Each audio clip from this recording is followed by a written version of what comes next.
ये गठबंधन ही जो है क्या कहते हैं, नापाक गठबंधन है और तमाम राजनीतिक नियमों के विपरीत गठबंधन है इंडिया गठबंधन। क्यों? लालू जी पैदा ही हुए कांग्रेस से लड़कर, मुलायम सिंह पैदा ही हुए थे कांग्रेस के खिलाफ, तो जो बंदा कांग्रेस के खिलाफ लड़कर मैदान में आया वो कांग्रेस से क्यों गठबंधन कर रहा? पहला सवाल बदलने की बात। ठीक है, जो हिंदू राष्ट्र का टंकी की चोट पे बात कर रहा, कमलनाथ वहां शीश झुका रहे हैं, बात समझिए। तो हम तो नहीं जानते, लेकिन हम लोग की तो मजबूरी है साहब। हम लोग की मजबूरी ये है कि हमारा जो नेता है जिसके लिए हम लोग जिंदाबाद करते हैं वो ही जो है रास्ता बदल देता है। तो इसलिए हम लोग बोल तो रहे हैं, लेकिन हालात जो है वो कोई ऐसा नहीं है कि आप कमलनाथ को हरा सकते हैं। अभी भाई लालू पैदा कहां हुए थे? लालू के जमाने में भारतीय जनता पार्टी का कहीं नाम भी किसी ने सुना था क्या? लालू जब आए तो कांग्रेस सांप्रदायिक पार्टी थी। बिहार में भागलपुर दंगा हुआ था जिसको मुद्दा बनाकर लालू यादव आए थे मैदान में और उन्होंने कहा सामाजिक न्याय और सबका अधिकार और सबका सम्मान और सबका ये और क्या कहते हैं, कोई दंगा नहीं, कोई फसाद नहीं और ये होगा वो होगा और कांग्रेस को भगाओ। लोगों ने कांग्रेस को भगा दिया। अब सवाल लालू जी से मैं पूछता हूं कि कांग्रेस को तो हमने भगा दिया, आप फिर कांग्रेस को लेकर चले आए, आपने गठबंधन में क्यों लिया?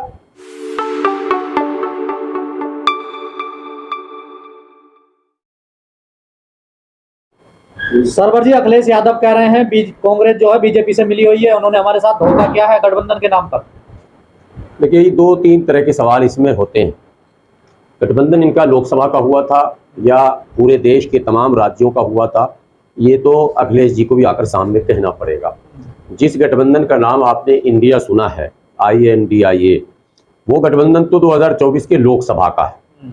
अब क्या ये सहमति सबकी, इंडिया में जो भी दल हैं सबकी बनी थी क्या कि इस बीच जो भी राज्यों के चुनाव होंगे उसमें भी इस गठबंधन के नेताओं की भूमिका होगी और उनको भी कहीं ना कहीं उनकी उपस्थिति के अनुसार सीटें दी जाएंगी?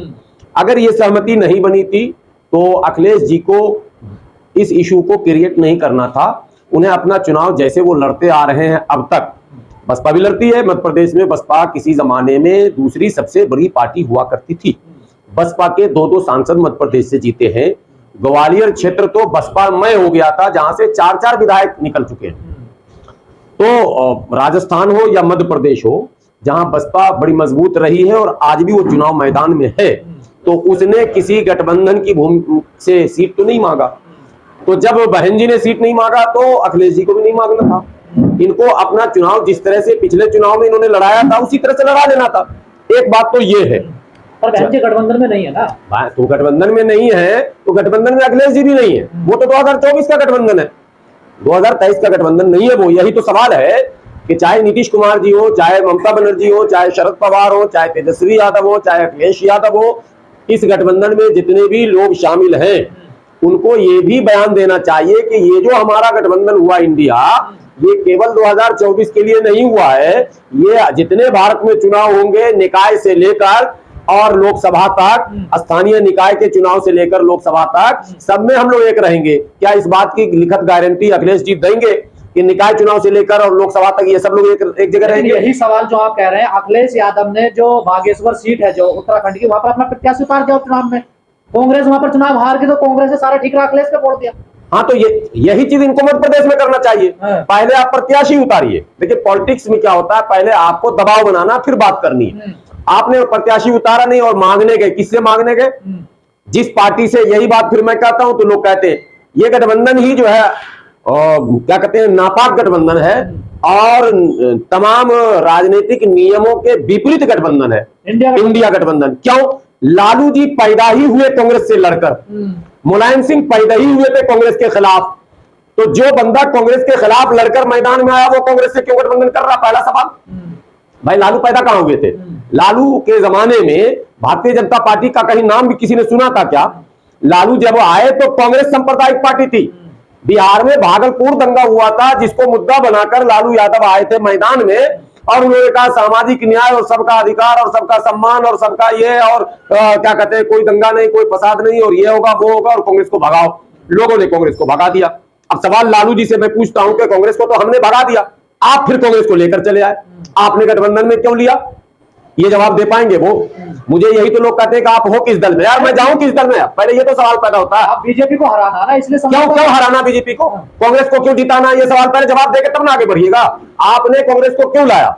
तेजस्वी यादव पिछले चुनाव में भी कांग्रेस के साथ थे, उससे पीछे 2015 में भी कांग्रेस के साथ गठबंधन किया, 2014 में भी कांग्रेस के साथ गठबंधन किया, 2004 में भी कांग्रेस के साथ गठबंधन किया लोकसभा में, जो यूपीए की सरकार बनी। तो पहला सवाल तो इन्हीं से हम पूछते हैं, इन दलों से। ममता बनर्जी, अब ममता से पूछिए। ममता खुद कांग्रेस की प्रदेश अध्यक्ष थी और कांग्रेस को छोड़कर कांग्रेस की नीतियों का विरोध करके उन्होंने पार्टी बनाई। अब पार्टी बना के फिर कांग्रेस के साथ आकर लड़ोगे, मतलब तो आपको बताना पड़ेगा ना। हमारा मानना स्पष्ट, और हम जैसे लोगों का भी मानना है कि कांग्रेस और भारतीय जनता पार्टी एक ही सिक्के के दो पहलू हैं।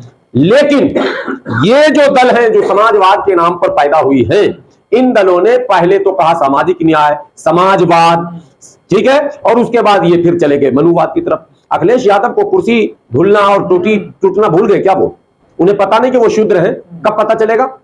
तो फिर जब शूद्र है तो तुम्हें शूद्र एकता सम्मेलन करना चाहिए था, तुम्हें शूद्र गठबंधन बनाना चाहिए था।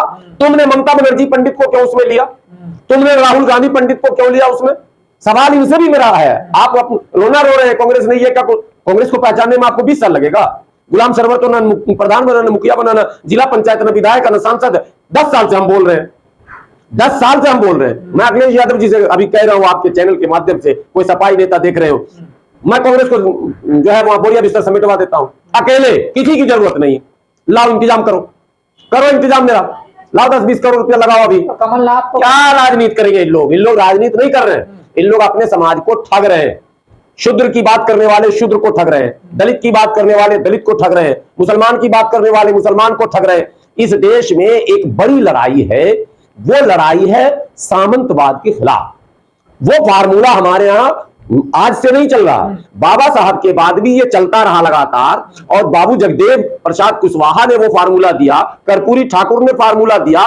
फिर उस फार्मूले को भुनाने के लिए जो नेता आए उसमें नीतीश, रामविलास, लालू यादव, मुलायम सिंह यादव, रामकृष्ण हेगड़े, देवी गौड़ा, एसआर मुंबई, देवी लाल, ये सब जब इकट्ठे हुए थे तब भी इन्होंने नेता राजपूत को चुन लिया था।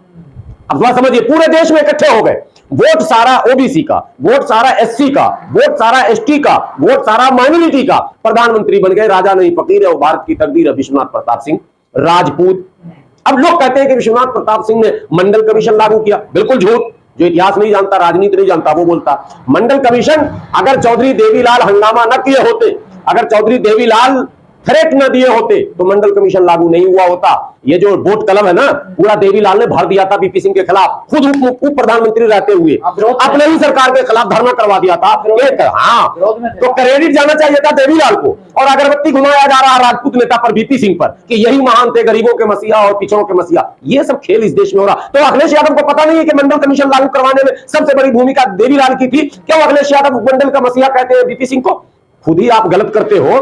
आपके नेता तो खुद चौधरी क्या कहते हैं ठाकुर अमर सिंह थे। आपने ठाकुरों को, ब्राह्मणों को कहां आगे नहीं बढ़ाया, कहां नहीं लीडिंग पोजीशन में रखा। आज बनिया लीडर और क्या कहते हैं जो बोतल में क्या क्या सीता, और एक वीडियो वायरल हुआ था ना शाहबाद लखनऊ के पास जो शहर है, अग्रवाल, कौन अग्रवाल है, सपा के बड़े दिग्गज नेता थे, अब भाजपा में है, पत्ता नहीं हिलता था उनके, हरदोई के हैं, ठीक है, वो लीडर। उसके बाद इलाहाबाद से ब्राह्मण लीडर, अब दुनिया से चले गए। वो कई बड़े लीडर समाजवादी पार्टी ने पैदा किए। मुसलमानों में भी खान साहब जो अब जेल में गए हैं, ठीक है। तो आप तो न मुसलमानों में पिछड़ों और दलितों की बात कर रहे हैं, न गैर मुस्लिमों में पिछड़े दलितों की बात कर रहे हैं। कैसी समाजवादी की बात कर रहे हैं? तो अखिलेश के साथ धोखा हुआ, ठीक हुआ है ना, धोखा नहीं हुआ है। औकात दिखाया गया, बताया गया तुम्हारी यही औकात है। जैसे योगी आदित्यनाथ ने बताई थी तुम्हारी औकात है सीएम भवन को हम धोएंगे गंगा जल से, तुम शुद्र हो। ऐसा ही कमलनाथ ने बताया तुम शुद्र हो। कौन अखिलेश? कैसा अखिलेश? बोला ना भाई कमलनाथ ने, तो कमलनाथ ने इनको औकात बताया। ये औकात बताए। मैं आज एक बड़ी बात कह रहा हूं, पूरे देश में गठबंधन करने की कोई जरूरत नहीं है। आज मैं एक बात बता रहा हूं, अखिलेश यादव, तेजस्वी यादव, नीतीश कुमार, ठीक है, बहन जी, मैं ब्राह्मण और बनिया और ठाकुर को हटा के बात कर रहा हूं। अखिलेश यादव, बहन जी, नीतीश कुमार, तेजस्वी यादव, स्टालिन, देवी गौड़ा और ओवैसी और डॉक्टर अयूब और ये सारे लोग एक मंच पे कल आ जाए, और परसों से सारा समीकरण अगर चेंज ना हुआ और 300 सीट ये न जीते, तो जैसे मोदी जी ने तो झूठ में कहा था कि चौराहे पे मुझे फांसी दे देना, मैं सच में कह रहा हूं चौराहे पे मुझे फांसी दे देना। देश की जनता तैयार है। ये गद्दार नेता है जो जनता को धोखा देते हैं। मूवमेंट कौन चलाया मध्य प्रदेश में? भारतीय जनता पार्टी के खिलाफ कौन लड़ा? किसके मुंह में मूता गया? पहले बताओ। आदिवासियों के? किसको अपमानित किया गया? दलितों को? किसको मारा गया? पिछड़ों को। तो पिछड़ा मूवमेंट, दलित मूवमेंट, आदिवासी मूवमेंट जो चला इतना बड़ा, उसने भारतीय जनता पार्टी के खिलाफ एक माहौल बनाया 20 साल में। और मुख्यमंत्री कौन बनेंगे? पंडित कमलनाथ, ठाकुर दिग्विजय सिंह। ये क्या मतलब है? ये सवाल तो यहां पैदा होता है, आपके पास कोई पॉलिसी और रणनीति नहीं है। यही लड़ाई जब हमारे यहां आती है तो कई मुसलमानों में तोड़ फोड़ कर रहा, पसमानदा की बात कर रहा। बावन जी की सरकार थी, कौन था पावरफुल आदमी? अखिलेश की सरकार थी, कौन था पावरफुल आदमी? बताइए। एक अंसारी नेता, मंसूरी नेता, राइन नेता, हलालखोर नेता, चमेला, जोजा, नट, बक्को, डफाली, मिरासी, मिर्शिकार, कोई ऐसी बिरादरी, ललबेगी, हलालखोर, कोई ऐसी बिरादरी बताइए जो पावरफुल मिनिस्ट्री हो, पावरफुल वो पर्सन हो। आजम खान, सारे समाजवादी की जान आजम खान, अब बेचारे जेल में है मेहमान। ये समाजवादियों ने क्या? मुसलमानों में भी आपने अपर कास्ट को लाया, हिंदुओं में भी आपने अपर कास्ट को लाया। जो फैसला लेंगे वो ठाकुर अमर सिंह लेंगे। क्यों लेंगे? अमर सिंह अमर रह गए क्या? गए ना वो भी मर। तो ये इनको सोचना होगा कि भाई हमें, आपकी बातों से लग रहा था फिर बहन जी ठीक रास्ते पे चल रहे हैं। बहन जी ठीक रास्ते पे चल रहे, मगर गठबंधन इनको भी करना पड़ेगा किसी न किसी से। अकेला चलो में सच्चे कर रहे हैं ना छोटी छोटी। हाँ ठीक है, ये छोटी छोटी ही बड़ी बन जाती है अगर छोटी छोटी पार्टियों को भी ये चुन लें। मैं तो बहन जी को कह रहा हूं आपके चैनल के जरिए, आप ओवैसी साहब अगर आपके कब्जे में नहीं आ रहे हैं तो डॉक्टर अयूब साहब को मैं कब्जे में ला दूंगा, मेरी गारंटी है। कर लो उनसे भी गठबंधन, मारो गोली आप कांग्रेस सबको मारो। बहन जी को मैं ऑफर कर रहा हूं, बोलो मुझे किस दिन बुलाते हो। अगर डॉक्टर अयूब साहब से गठबंधन न करा दिया तो मेरा नाम नहीं। लेकिन बहन जी में भी यही कमी, किसी को लीडर, आप पिछड़ों को लीडर नहीं बनाएंगे क्योंकि डॉक्टर अयूब अंसारी है। ये घूम घाम के जाएंगे, कोई मिल जाए खान, कोई मिल जाए सैयद, कोई मिल जाए शेख। ये बीमारी इनको नहीं। पार्टी में अरे ठीक है, लाए शमशुद्दीन राइन साहब को तो उसको थैंक अब बोलते भी हैं बेचारे। लेकिन कमलनाथ ने जो कहा अखिलेश को इस प्रकार बोलना चाहिए, अखिलेश बखलेश, ये मतलब बाय देखिए, nature and signature can be not change, it is by birth. ये परंपरागत है, उन्होंने हमेशा जूते के नीचे रखा है पिछड़ों को, दलितों को, आदिवासियों को। तो पंडित आदमी है, कौन अखिलेश कैसा? उसको तो लग रहा है कि सत्ता मेरे हाथ में है। जो क्या कहते हैं एग्जिट पोल आए हैं टीवी पर और पार्टियों में जो फीडबैक मिल रहा है, उससे ये साफ इशारा हो गया है कि कांग्रेस की सरकार वन साइडेड बन रही है। ये कॉन्फिडेंस जब आ जाता है नेताओं में तो फिर उसका हाव भाव ताव सब बदल जाता है। ये बीमारी 2022 के चुनाव में अखिलेश में भी ये बीमारी आई थी। अखिलेश यादव के यहां से चंद्रशेखर रोकर निकले थे, याद है? भूल गए? रोकर निकले थे ना, 2-4 सीट दे देता तो क्या होता? बन गया मुख्यमंत्री अखिलेश। नहीं ना बने भाई। अगर 2-4 सीट दे ही देते तो क्या हो जाता? नहीं दिया, बस मैं ही मुख्यमंत्री हूं, पहले ही मान लिया सर्वे से। सेम यही बीमारी तेजस्वी यादव में 2020 में आई थी। उसके प्रेस कॉन्फ्रेंस से जैसे यहां चंद्रशेखर रो के निकले, वैसे मुकेश सहनी वहां से रो के निकले थे। अंजाम क्या हुआ? जीतते जीतते हार गए, ये भी जीतते जीतते हार गए। ओवर कॉन्फिडेंस की जरूरत नहीं है, राजनीति गुना भाग का खेल है। आपका चंद्रशेखर जो थे रावण, वो भी दलित, वहां मुकेश सहनी वो भी दलित, ठीक है। आप गठबंधन कैसा बनाना चाहते हैं? जिस सामंतवाद और मनुवाद का हम विरोध करते हैं, क्या बाय नेचर, बाय बर्थ नहीं, बिरादरी में नहीं, बाय नेचर कहीं आप मनुवादी तो नहीं हो गए? आपकी सोच वही तो नहीं हो गई है? ये भी एक मसला है। राहुल प्रियंका हाईकमान का कोई बयान नहीं है इस पर? देखिए हाईकमान कौन है, लॉ कमान कौन है, तो वक्त बताएगा। हमें नहीं लगता है कि मध्य प्रदेश के किसी भी मामले में राहुल गांधी या प्रियंका गांधी कुछ बोल पाएंगे। कांग्रेस की अभी वैसी स्थिति, वैसी पोजीशन नहीं है कि वो हर जगह उसका हाईकमान बोले। मध्य प्रदेश में जो कुछ भी है वो ये कहा जाता है कि वो कमलनाथ की मेहनत से है, ये कहा जाता है। तो शायद कांग्रेस के शीर्ष नेतृत्व को ये लग रहा होगा कि कमलनाथ को हम कुछ बोल नहीं सकते, और ये कमजोरी हमेशा शीर्ष नेतृत्व की रही है। भारतीय जनता पार्टी को देखिए, भारतीय जनता पार्टी से सीखिए। 2014 में मोदी जी को पूर्ण बहुमत था, अकेला भारतीय जनता पार्टी को, फिर भी आप हैरत आपको होगी, राज्यसभा से लाकर रामदास अठावले को मंत्री बनाया। सुप्रिया पटेल को, अनुप्रिया पटेल को मंत्री बनाया, ठीक है। पंजाब से हरसिमरत कौर को मंत्री बनाया, बिहार से जो सीआरपी सिंह, आरसीपी सिंह, आपके प्रिय नेता, हाँ हमारे प्रिय आप नहीं रहे तो भाजपा के हो गए, तो आरसीपी सिंह को मंत्री बनाया। ये सीखने की चीज है कि जिसको पूर्ण बहुमत है वो भी आज के इस जरूरतों को, गठबंधन मजबूरी है तो उससे क्या होता है, सबका नेतृत्व दिखने लगता है। वो मोदी जी ने करके दिखाया। कांग्रेस को जरा सा आता नहीं है, फुदुक जाता हुआ तुम्हारा नहीं चाहिए, तुम नहीं चाहिए, तुमने सबको साइड कर देगा।